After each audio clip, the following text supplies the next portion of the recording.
आज तक रेडियो सुनता है सारा जहां।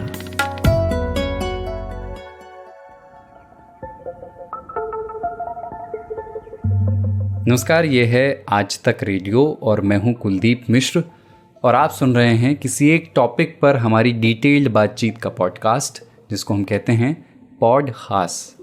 तो पॉडकास्ट में आज बात करने के लिए बड़ा इंटरेस्टिंग टॉपिक है और ये टॉपिक अमेरिका से जुड़ा है वैसे तो सीधे तौर पर भारत से भी जुड़ा है।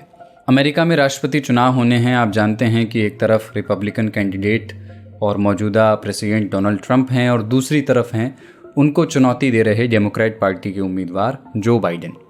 तो ये तो राष्ट्रपति चुनाव हैं और उसके साथ में कांग्रेशनल चुनाव भी होते हैं। इसे इस तरह से समझ लीजिए कि ये अमेरिका में सांसदीय के चुनाव हैं। अलग अलग कॉन्स्टिट्यूएंसी का एक रिप्रेजेंटेटिव होता है, एक प्रतिनिधि होता है जिसको चुना जाता है, जिसे कांग्रेसमैन या कांग्रेस वूमन कहते हैं। तो ये कांग्रेसमैन या कांग्रेस वूमन जिस सदन में बैठते हैं उसे कहते हैं हाउस ऑफ रिप्रेजेंटेटिव्स। ये वैसे ही है जैसे हमारे यहाँ लोकसभा है और जैसे राज्यसभा है हमारे यहाँ कमोबेश, वैसे ही वहाँ सेनेट है। तो कांग्रेशनल इलेक्शन में इस बार एक भारतीय उम्मीदवार की बड़ी चर्चा है, यानी एक सांसदीय के उम्मीदवार की बड़ी चर्चा है, जिन पर आज बात करने वाले हैं।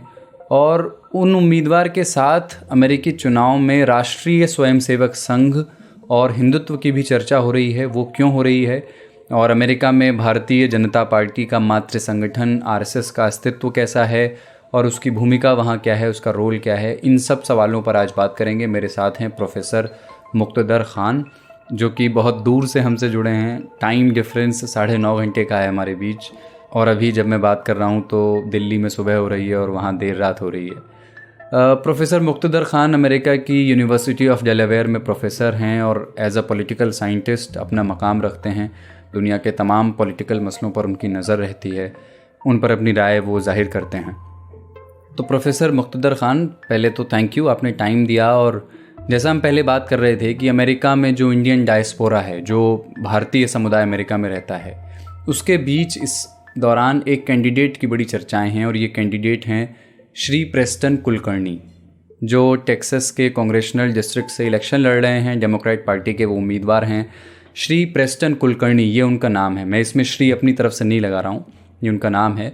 लेकिन इससे आगे की बात प्रोफेसर खान मैं आपसे समझना चाहता हूँ, क्यों भारतीय मूल का एक सांसदीय का उम्मीदवार जिनका नाम श्री प्रेस्टन कुलकर्णी है वो खबरों में है साउथ एशियन अमेरिकन लोगों के बीच वहाँ। तो Shri Preston Kulkarni Texas 22 Houston की एक कंस्टिट्यूएंसी है, वहाँ से लड़ रहे हैं इलेक्शन। ये मेरे ख्याल से उनकी दूसरी या तीसरी अटेम्प्ट है। 2018 में वो काफ़ी करीब आ गए थे जीतने के लिए, 14,000 वोट से वो हार गए। उनको 1.5 लाख वोट के करीब 1,40,000 वोट मिले थे। श्री कुलकर्णी जी जो है सो डेमोक्रेटिक पार्टी के प्राइमरीज जीत गए हैं दोबारा और अब वो कैंडिडेट है। और आपके सुनने वालों को ये मैं बता दूं कि टेक्सास बहुत ही रेड स्टेट है, यानी रिपब्लिकन पार्टी हमेशा इसको जीतती है। बहुत मुश्किल से डेमोक्रेट्स कोई सीट जीतते हैं। अगर कुलकर्णी साहब वहाँ जीत जाते हैं तो ये बहुत बड़ी अचीवमेंट रहेगी इमिग्रेंट्स के लिए, साउथ एशियंस के लिए। और इस साल मुझे ऐसा लगता है कि ये इंडियन अमेरिकन के लिए बहुत ही महत्वपूर्ण साल है, क्योंकि कमला हैरिस वाइस प्रेसिडेंशियल कैंडिडेट में है। इसका मतलब ये है कि she will be the front runner 2024 में प्रेसिडेंशियल कैंडिडेट के लिए।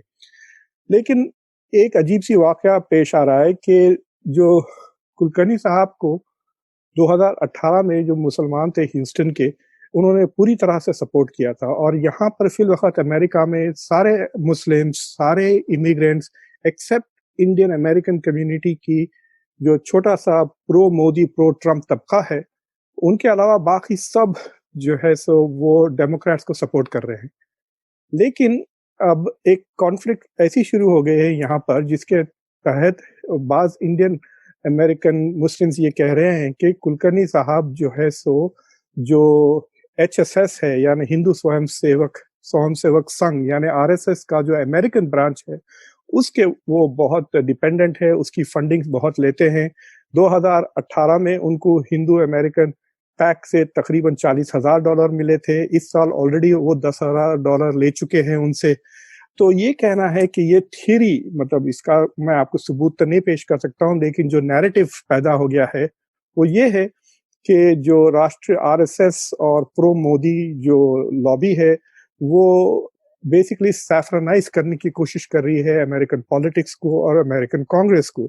अभी तक तुलसी गैबर्ड इनका झंडा कांग्रेस में उड़ा रही थी। तुलसी गैबर्ड जनवरी के बाद से वो कांग्रेस में नहीं रहेंगी, और अगर कुलकर्णी साहब जीत जाते हैं, और कुलकर्णी साहब has had a distinguished career diplomacy में, वो अमेरिका की स्टेट डिपार्टमेंट में फॉरेन सर्विस ऑफिसर यानी इंडिया के आईएफएस की तरह थे। वो 14 साल उन्होंने खिदमत की इस मुल्क की।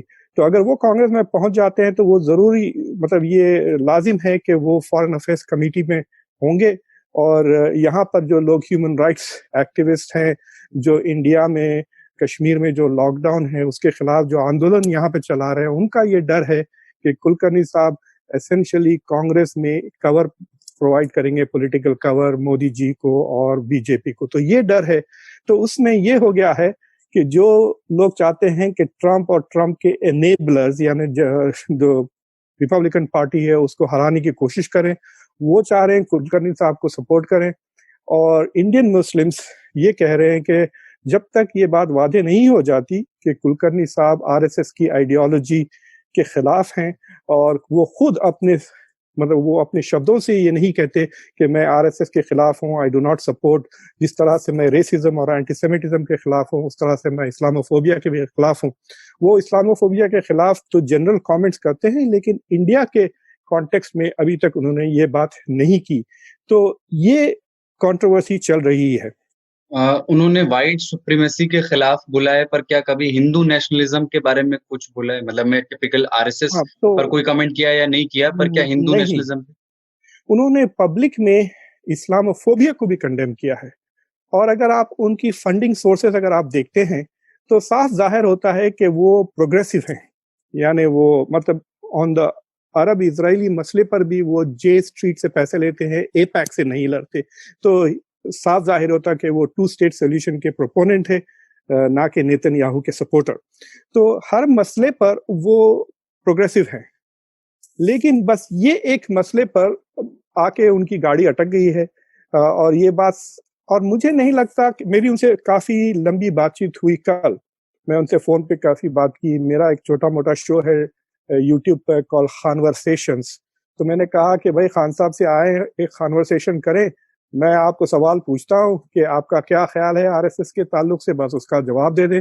अगर उनका जवाब ये है कि मैं आरएसएस की जो पॉलिसीज है, या वो ये भी कह देते हैं कि मैं चाहता हूं कि जिस तरह से अमेरिका में हर कम्युनिटी को इक्वल राइट्स मिले अंडर द कॉन्स्टिट्यूशन, मजहब, नेशनैलिटी, रेस और जात के डिस्पाइट दैट उनको इक्वल राइट्स मिले।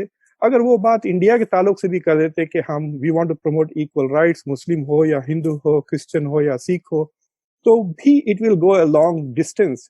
लेकिन अगर उनको इतना ज्यादा फाइनेंशियल डिपेंडेंस है एक ऐसी लॉबी से, तो मेरे ख्याल से अगर मैं हिंदू लॉबी का लीडर हूं और इनको पैसे दे रहा हूं, तो अगर ये इलेक्शन से पहले मेरी सपोर्ट नहीं करेंगे तो इलेक्शन के बाद क्या करेंगे?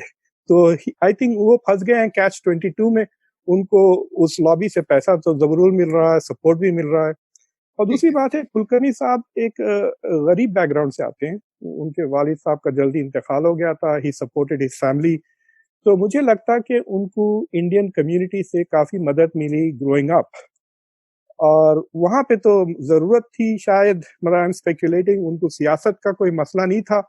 लेकिन जब वो इलेक्शन के लिए तैयार हुए तो वही कंस्टिट्यूएंसी उनको सपोर्ट कर रही है, और that happens to be aligned with Modi और एचएसएस। बट ये क्लैरिटी नहीं है, मतलब लोग कह रहे हैं कि भाई ठीक है, आप अगर ये आइडियोलॉजी के खिलाफ है तो आप हमको कह दें, और अगर आप खामोश हैं तो मतलब इसका बात ये है कि आप सपोर्ट करते हैं हिंदू नेशनलिज्म को। ठीक है। प्रोफेसर खान, थोड़ा सा अभी एक दो सवाल के लिए टेक्सास से बाहर आते हैं। ये बताइए थोड़ा सा कि हिंदुत्व, जो मतलब जब हम हिंदुत्व कहते हैं तो बेसिकली बीजेपी आरएसएस की आइडियोलॉजी की बात कर रहे हैं, किसी एक रिलीजन की बात नहीं कर रहे हैं।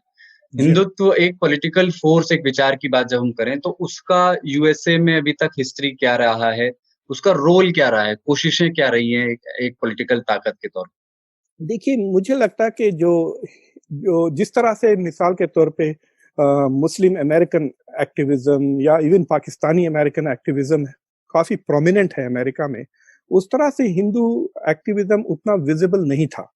लेकिन जो अगर आप अमेरिका के माइनॉरिटीज में ले लें तो फिल वक्त जो सबसे ज्यादा पढ़ी लिखी, जो सबसे ज्यादा अमीर और जो सबसे ज्यादा पोटेंशियली इन्फ्लुएंशियल है तो वो हिंदू इंडियंस हैं। मतलब उनके बिलियनर्स हैं यहाँ पर, आप टेक इंडस्ट्री में डोमिनेट करते हैं। लेकिन एक ऐसी कम्युनिटी भी पैदा हो गई है खास तौर से 2014 से, जब मोदी जी का जो इमेज को वाइट वॉश करने के लिए और उनकी डायस्पोरा में रीच बढ़ाने के लिए जो जो ऑर्गेनाइजेशंस हुए यहाँ पर अमेरिका में, वो अब काफी पावरफुल हो गए हैं। और मेरे ख्याल से उनके पास 3-4 कांग्रेसमैन भी हैं जो काफी उनकी बात मानते हैं। आप उनके फंडिंग सोर्सेस से नजर आ जाती है। और लेकिन अगर आप सबसे बड़ी उनकी अचीवमेंट हाउडी मोदी वाला इवेंट था जो खुद टेक्सास ह्यूस्टन में हुआ, जहां पे कुलकर्णी साहब भी इन्वॉल्व थे मोदी जी की सराहना करने में। तो उससे नजर आ रहा है कि ये लॉबी अब बहुत पावरफुल होती जा रही है और प्रोमिनेंट होती जा रही है। खास तौर से जब से 9/11 के बाद से वो रिपब्लिकन पार्टी की तरफ ज्यादा झुकाव हो गया। मुझे याद है मैं 2008 में इंडिया आया था, तो इंडिया में जो इट्सा है ना, institute for defence studies and analysis में, वहां पे मेरी तकरीर थी। तो वहां पे प्रणब मुखर्जी जिनका अभी इंतकाल हुआ, वो जमाने में फॉरेन मिनिस्टर हुआ करते थे। तो मैं उनकी तकरीर सुन रहा था और मुझे हैरत हुई कि उनकी जो लैंग्वेज थी वो नियोकॉन्स और कंजर्वेटिव अमेरिकन की तरह थी। तो मैंने उनसे कहा कि भाई मिनिस्टर साहब, ये लैंग्वेज तो जॉर्ज बुश भी छोड़ दिए हैं, उनकी अप्रूवल रेटिंग 29% है अमेरिका में, आप क्या क्यों अपना लिए हो? तो उनका जवाब था कि भाई हम इसलिए अपना रहे हैं वो लैंग्वेज क्योंकि जॉर्ज बुश की अप्रूवल रेटिंग इंडिया में 54% है। तो अगर आप देखें, मुझे लगता है कि अभी इंडिया में ट्रम्प की अप्रूवल रेटिंग अमेरिका से बेहतर होगी। और वैसे अदरवाइज जो इंडियन हिंदू कम्युनिटी है, खासतौर से जो यूनिवर्सिटीज में है और सोशली एक्टिव है, वो बहुत लेफ्ट है। It is with gender equality, south Asian politics, अपने आप को ब्राउन कहते हैं। ये जो ब्लैक लाइव्स मैटर मूवमेंट जो चल रहा है उसमें बहुत प्रोमिनेंट है इंडियंस। और अगर आप सोशल जस्टिस डेमोक्रेट्स, यानी जो अलेक्जेंड्रिया कोर्टेज, बर्नी सैंडर्स वगैरह, इनको भी जो आ रहे थे, वो भी उसमें भी ब्राउन जो अमेरिकन है वो बहुत प्रोमिनेंट है। तो एक किस्म से यूं कहिए कि इंडियन कम्युनिटी भी पोलराइज होते जा रही है, फार लेफ्ट फार राइट, यानी मॉडरेशन दोनों में नहीं है। एक कॉन्ट्रडिक्शन और है इसमें समझने के लिए कि अगर आरएसएस यूएसए में है ही और कुछ अरसे से वहां पे काम कर रहा है, आरएसएस अगर वहां दो बड़ी पार्टियां हैं और उनमें से किसी एक के साथ ज्यादा रिलेट कर सकता है, तो ऐसा लगता है कि वो रिपब्लिकन्स हैं, उनके साथ उनके रिश्ते होने के आसार ज्यादा हैं, वो ऐसे पॉइंट्स ज्यादा हैं जिन पर दोनों का सोच लगभग एक जैसी है। लेकिन बहुत सारे डेमोक्रेट्स उम्मीदवार हैं जिनके बारे में कहा जाता है कि वो आरएसएस के करीबी हैं या फंडिंग, तुलसी गैबर्ट का आपने जिक्र किया, श्री प्रेस्टन की बात हम कर ही रहे हैं, राजा जो इलिनॉय से हैं वो भी। बिल्कुल। तो मैं ये समझना चाहता हूँ कि ये कैसे काम करता है? क्या हम कोई पार्टी वाइज डिवीजन देखते हैं आरएसएस की इस तरह से, या कैंडिडेट वाइज अपने छोटे-छोटे एम और गोल रखता है आरएसएस? में आप जनरेशन में फर्क देख लें तो जो इंडियन अमेरिकन अमेरिका में पैदा होकर अमेरिकन स्कूल से बढ़ के आ रहे हैं, वो सेंटर लेफ्ट पर है पॉलिटिकली। उनके जो माँ बाप हैं जो इंडिया से आए हैं और जो पैसे वाले हैं, बड़े बड़े ओहदों पर है, but they are first generation, वो सेंटर राइट पर है और सिनिकल हैं। यानी वो, उनका एक ही गोल है कि ये जो हिंदुत्व मूवमेंट है उसको प्रोटेक्ट किया जाए। तो एक किस्म से ये जो प्रो इजराइल कम्युनिटी है अमेरिका में, उसका मॉडल को ये फॉलो कर रहे हैं। तो जो प्रो इजराइल कम्युनिटी है उनका एक सबसे बड़ा लक्ष्य ये है कि इजराइल का सपोर्ट बाईपार्टीसन रहे।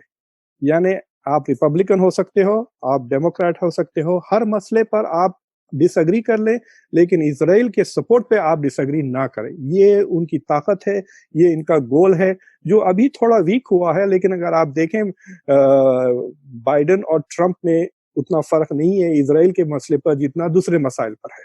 मिसाल के तौर पे बाइडेन ने साफ कह दिया कि मैं एम्बेसी को वापस नहीं निकालूंगा जेरूसलम से। तो वो एक किस्म से इंडियन हिंदू लॉबी वही चीज सीख रही है और वो चाह रही है कि डेमोक्रेट्स और रिपब्लिकन्स दूसरे मसाइल पे कितने भी इख्तलाफ कर लें, जहां हिंदुत्व का सवाल है, नरेंद्र मोदी का सवाल है और इंडिया का सवाल है, they should both follow the same line. तो ये पोजीशन है, इसलिए आप देख रहे हैं कि प्रो हिंदुत्व लॉबीज जो हैं वो जो है सो दोनों तरफ पैसे दे रहे हैं। और दोनों इनकी तरफ जो क्या एक्सेप्टेंस भी है, मतलब क्या एक्सेप्टेंस भी कमोबेश वैसा ही है, डेमोक्रेट्स भी कर हाँ, लेते हैं? अभी तक तो कॉस्ट नहीं था ना, तो कुलकर्णी का केस इसलिए इंटरेस्टिंग है कि अगर कुलकर्णी हार जाते हैं इलेक्शन, और ये बात समझ में आती है कि सिर्फ और सिर्फ इसलिए हारे हैं क्योंकि he played FTSE with BJP वगैरह, तो या तो वो रिपब्लिकन बन जाए या वो डिसाइड कर लें कि मैं एक कैंप में रहूं। तो अभी तक तो वो 2018 में ही बेसिकली दोनों पार्टी से वो वोट ले ले। और जो साउथ एशिया का जो कम्युनिटी है, फॉर एग्जांपल अगर आप अमेरिका के जो मुसलमान को देखते हैं, तकरीबन 40% अमेरिकन मुस्लिम साउथ एशियन है। अगर बांग्लादेशी को मिलाए तो शायद 45% भी हो सकता है, लेकिन इसमें मेजॉरिटी पाकिस्तानियों की है और वो मोदी इनको सपोर्ट नहीं करेगी। तो 2018 में जो सपोर्ट मिला था कुलकर्णी को, वो इंडियंस का भी मिला था, पाकिस्तानियों का भी मिला था, अरबों का भी, और व्हाइट और ब्लैक मुसलमानों का भी मिला था। लेकिन अब हो सकता है कि जब पाकिस्तानी अमेरिकन भी रियलाइज करे कि some South Asians are aligned with BJP and Modi, तो वो शायद सपोर्ट उनको ना मिले। लेकिन द गेम यहाँ पे तो पैसे का भी बहुत सवाल है। मैं मजाक से कहता हूँ कि अमेरिका में अब इलेक्शन नहीं होते, ऑक्शन होते हैं। तो अगर आपके पास $500 बिलियन नहीं है तो आप प्रेसिडेंशियल ऑक्शन में ना आए, ठीक है। अब मिसाल के तौर पे कुलकर्णी साहब खुद इस इलेक्शन में $2.5 मिलियन रेस कर चुके हैं। तो पैसा अगर नहीं रेस कर सकते हैं आप, तो you are not very effective candidate. और उस वजह से क्या होता है कि कैंडिडेट्स बाज वक्त वो हर जगह चले जाते हैं जहां पे रिसोर्सेज मिल सकती है। ऐसा भी हो सकता है कि कुलकर्णी साहब जो अमेरिका में बड़े पड़े, उनकी जो जॉब्स रही हैं वो रशिया में और मिडल ईस्ट में वो पोस्टेड थे, शायद वो इंडिया के पॉलिटिक्स से वाकिफ भी ना हो। बस ये देखा उन्होंने कि ह्यूस्टन में कौन से इंडियन अंकल्स हैं, मैं पैसे वाले अंकल लग रहे हैं, मर्सिडीज में फिर रहे हैं, मैं उनसे थोड़ा मदद मांग लूं मेरे इलेक्शन के लिए, ऐसा भी हो सकता। और अंकल ने कहा ठीक है बच्चा, ये ले लें आप 30,000, जब आप कांग्रेस में जाएंगे तब मैं फोन करूंगा तो आप एक दो चीजें मेरे लिए भी कर दें। तो ये क्विड प्रो को तो होता ही है अमेरिकन इलेक्शंस में। So it is quite possible कि कुलकर्णी साहब ने जो है सो अलाइन तो किया है उनसे फंड रेजिंग के लिए और वोटों के लिए, सपोर्ट के लिए, और हो सकता कि he is not committed to that ideology. लेकिन जो इंडियन मुस्लिम कम्युनिटी है, पिछले 8-9 महीने से, जब से कश्मीर का लॉकडाउन शुरू हुआ, जब से राम जन्मभूमि की जो मंदिर का जो इनॉग्रेशन हुआ, उस वजह से बहुत ही सेंसिटिव है। एक सोर्स है जो इंडिया की गवर्नमेंट पे प्रेशर डाला जा सकता है कि वो ह्यूमन राइट्स की वो इज्जत करें, वो अमेरिका है। और अगर अमेरिका की फॉरेन पॉलिसी पर भी आरएसएस का रसूख बढ़ जाता है, तो हमारे पास कोई ऐसा इंस्ट्रूमेंट नहीं रहेगा कि इंडियन गवर्नमेंट की पॉलिसीज पर दबाव डाल सके। पॉडकास्ट में आज बात कर रहे हैं कि अमेरिकन इलेक्शन में हिंदुत्व लॉबी कैसे काम कर रही है, उसमें आरएसएस का क्या रोल है और क्या बातें उसे लेकर हो रही हैं। बात कर रहे हैं प्रोफेसर मुक्तदर खान से। एक छोटा सा ब्रेक। आज तक रेडियो अब सुनिए आज तक की मोबाइल एप्लीकेशन पर भी। प्ले स्टोर से आज तक की मोबाइल ऐप डाउनलोड करें। ऐप में आपको सबसे ऊपर राइट साइड में 3 आइकन दिखेंगे, उनमें से एक जो सबसे बीच में है वो है आज तक रेडियो का आइकन। तो उसे उंगली से ज़रा सा छू दीजिए और खुल जाएगा हमारा पिटारा, जिसमें क्या है, न्यूज़ तो हर जगह है, पर हमारे यहाँ न्यूज़ है सही कॉन्टेक्स्ट के साथ। खबर तो आ गई, पर खबर से आगे की बात क्या है, उसका एनालिसिस आपको हमारे यहाँ मिलेगा। और इस ठिकाने पर सिर्फ खबरें ही नहीं हैं, ज्ञान की बातें हैं, मज़ेदार किस्से हैं, बतकही है और भी बहुत कुछ है, जिसका स्वाद लेने के लिए इस गली के चक्कर लगाते रहें। आज तक रेडियो कहते हैं इसे, सुनता है सारा जहां।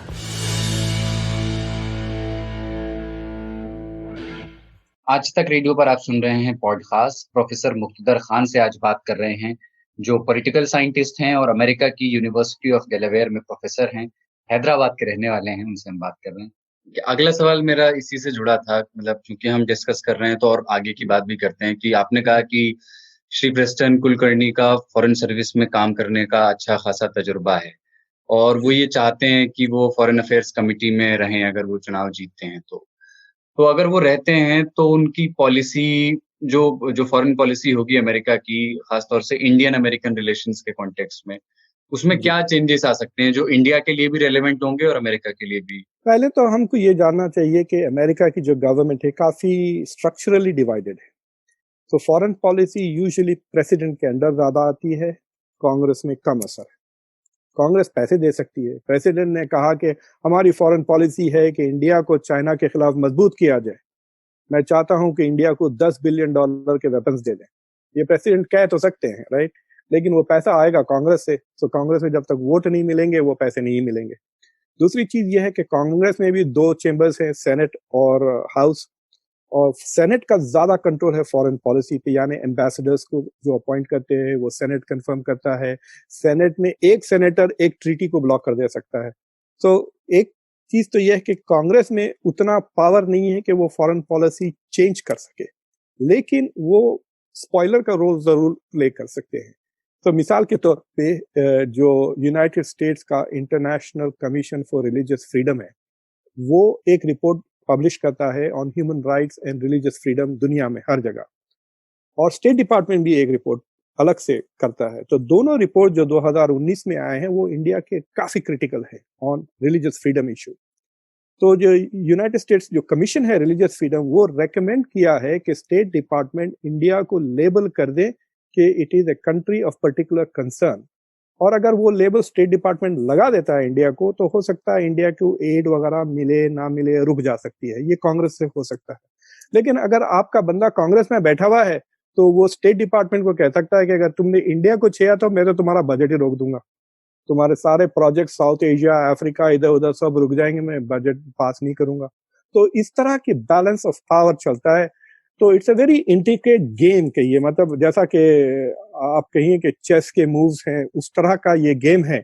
ये नहीं है कि अगर कुलकर्णी साहब जीत गए तो समझो कि यहाँ पे सैफरन झंडा वाशिंगटन में लग जाएगा। नहीं, ऐसा कुछ नहीं होने वाला है। छोटे छोटे चीजों पर हार जाएंगे बैटल्स। फॉर एग्जाम्पल तुलसी गैबर्ट जब पैसे फंड रेजिंग करती है इंडियन कम्युनिटीज में, वो अपनी विक्ट्री सुनाती है कि मैंने इस इश्यू पे I was the only vote with India, on this issue I was the only vote with India. तो इस तरह की बातें होती है।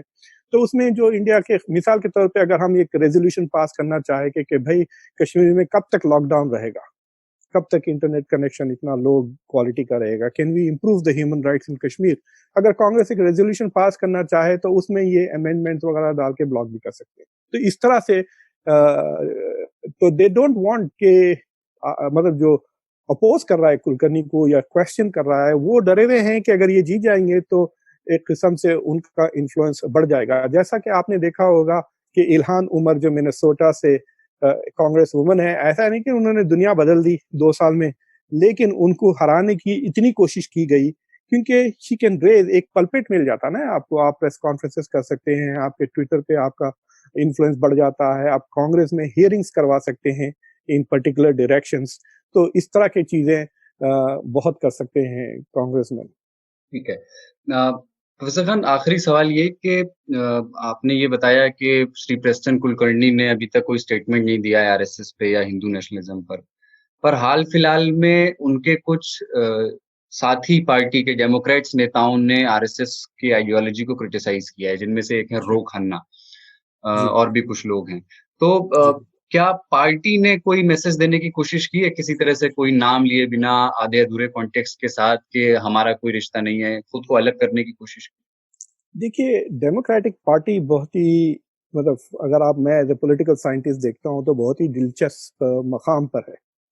तो मिसाल के तौर पे जो इंडिया के और दो कंस्टिट्यूएंट जो कांग्रेस मूवमेंट है, जो वाशिंगटन से खातून है और ये रो खन्ना है, इन दोनों ने क्रिटिसाइज किया जयपाल। तो आपने देखा होगा she wanted to meet India के फॉरेन मिनिस्टर, और वो 3 महीने तो इंडिया के फॉरेन मिनिस्टर ने बड़ी एरोगेंटली उनसे मिलने मना से कर दिया। मना कर दिया, राइट? तो लेकिन it was embarrassing for him. वो इंडिया में तो वो बड़े बादशाह लगे होंगे, बट यहाँ पे तो it looked as if he was unwilling to answer questions. तो इंडिया के जो इंडियन अमेरिकन जो कांग्रेस में है वो खुद भी डिवाइडेड हैं। जैसा रो खन्ना और जयपाल एक तरफ हैं, और राजा जो इलिनॉय से हैं, और अगर तुलसी गैबर्ट होती तो वो प्रो हो जाते हैं। तो Indian community is not on one page. Indian Hindus भी वन पेज पर नहीं है, वो भी डिवाइडेड है। तो डेमोक्रेटिक पार्टी कई कॉन्ट्रडिक्टरी फोर्सेस को ले, मिसाल के तौर पे जो प्रो पैलेस्टीनियन एक्टिविस्ट हैं वो भी अब डेमोक्रेटिक पार्टी में हैं, और जो प्रो इजरायली एक्टिविस्ट हैं वो भी डेमोक्रेटिक पार्टी में हैं। सो मिसाल के तौर पे अभी एक बड़ी अजीब वाकया हुआ, मतलब अमित जानी का नाम सुने होंगे। अमित जानी एक शख्स को बाइडेन कैंपेन ने अपॉइंट किया as an outreach to Muslims, और अमित जानी तो नरेंद्र मोदी के साथ खड़े रह के बड़े बड़े फोटोग्राफ वगैरह लिए हुए हैं। फिर अमित जानी को बना दिया एशियन अमेरिकन आउटरीच, और उनके जगह फारूक मिठा बोल के एक साहब को लिया टू डू मुस्लिम आउटरीच। तो डेमोक्रेटिक पार्टी ट्राई कर रही है कि ये बैलेंस करे। ये सारा असर सिर्फ इस वजह से है कि अब जो इमिग्रेंट्स अमेरिका आ रहे हैं वो एसिमिलेट नहीं हो रहे हैं, तो उनको अपने बैक होम सियासत बहुत इम्पोर्टेंट है। फॉर एग्जाम्पल, मुझे अच्छी तरह से याद है 2004 के इलेक्शन में जिस पोजीशन में आज इंडियन मुस्लिम्स है, पाकिस्तानी मुस्लिम्स वो पोजीशन में थे। सारे मुस्लिम्स बुश को अपोज कर रहे थे because of war on terror और वो पेट्रियट एक्ट की वजह से, लेकिन बुश जो है सो जो फॉरेन एड वगैरह पाकिस्तान को दे रहे थे, तो इस वजह से कई पाकिस्तानी अमेरिकन बुश को सपोर्ट कर रहे थे 2004 में। तो मैंने उनसे डायलॉग किया था, मुझे याद है मैंने उनसे कहा, भाई आप तय कर लें, आप अपने भाई की मदद करना चाह रहे हैं या अपने बेटे की? बेटा यहीं मरेगा, भाई वहीं मरेगा, तो यू डिसाइड हुज फ्यूचर आप करना चाह रहे हैं। तो जो इंडियन फर्स्ट जनरेशन इमिग्रेंट्स है वो इंडिया की सोच रहे हैं, उनको अमेरिका की फिक्र नहीं है। वो अमेरिका का इस्तेमाल करना चाह रहे हैं, अमेरिका के पैसे का, अमेरिकन पावर का, अमेरिकन टेक्नोलॉजी का इस्तेमाल करना चाह रहे हैं ताकि इंडिया मजबूत हो जाए। लेकिन उनके बच्चे जो यहाँ पैदा हुए, यहाँ बड़े, वास्ट मेजॉरिटी ऑफ देम, उनको उसकी फिक्र नहीं है। उनको फिक्र है कि अमेरिका में सोशल जस्टिस आए, अमेरिका में रेशियल इक्वालिटी आए, अमेरिका में जो ब्राउन लोगों के खिलाफ डिस्क्रिमिनेशन हो रहा वो खत्म हो जाए। मुझे एक यंग इंडियन ने कहा था, मतलब इस तरह के डिस्कशन में, अंकल प्रॉब्लम ये है कि immigrant Indians are white wannabes and we are coloured wannabes या ब्लैक वानाबीज, ऐसी को लफ्ज उसने, ये पुरानी बात है। मैंने कहा भाई तुम वांट टू बी समथिंग, यही मेरे लिए शुक्र है कि you want to be something, कुछ भी बनो लेकिन बन के दिखाओ। लेकिन देयर इज अ डिफरेंस ना, उनको उतना लगाव नहीं है बैक होम कंट्रीज से बच्चों में। तो जो फर्स्ट जनरेशन है उनका ये मसला है, वो पूरी तरह से सिमुलेट नहीं हुए और वो सियासत वो अमेरिका में लेके आ गए, और अमेरिका का लोकल इलेक्शंस बैटल ग्राउंड्स बन गए हैं। यानी इंडिया पाकिस्तान के झगड़े यहाँ पे कांग्रेस के इलेक्शन में आ जाते हैं, अरब इजराइल के झगड़े यहाँ पर कांग्रेस में प्रेसिडेंशियल इलेक्शंस में आ जाते हैं। और यहाँ के पॉलिटिशियंस बात स्मार्ट हो गए हैं। मतलब ट्रम्प को जब पता चला कि इंडियन कम्युनिटी ह्यूस्टन में मोदी से मिलने की कोशिश कर रही है, उनको फेट करने वाली है, जब उनको पता चला कि इनके पास पैसे भी बहुत है, वो खुद फौरन पहुंच गए। कोई ऐसी उनको एंकरेज करने की जरूरत नहीं पड़ी थी हाउडी मोदी के लिए, क्योंकि वो चाह रहे थे कि ये कंस्टिट्यूएंसी को मैं अपनी तरफ खींच लूं डेमोक्रेटिक पार्टी से। ठीक है professor Khan, thank you so much for your time. और बड़ा टाइम डिफरेंस दिल्ली और डेलावेयर के बीच में है, जहां आप बैठे हैं और जहां मैं बैठा हूं। इसके बावजूद आपने टाइम निकाला, थैंक यू। और आज पॉडकास्ट में इतना ही। ये पॉडकास्ट कैसा लगा आपको, क्या नई जानकारी आपको मिली, उस बारे में आपको जो कहना है आप हमें ईमेल करें radio@aajtak.com। कुलदीप मिश्र को इजाजत दें।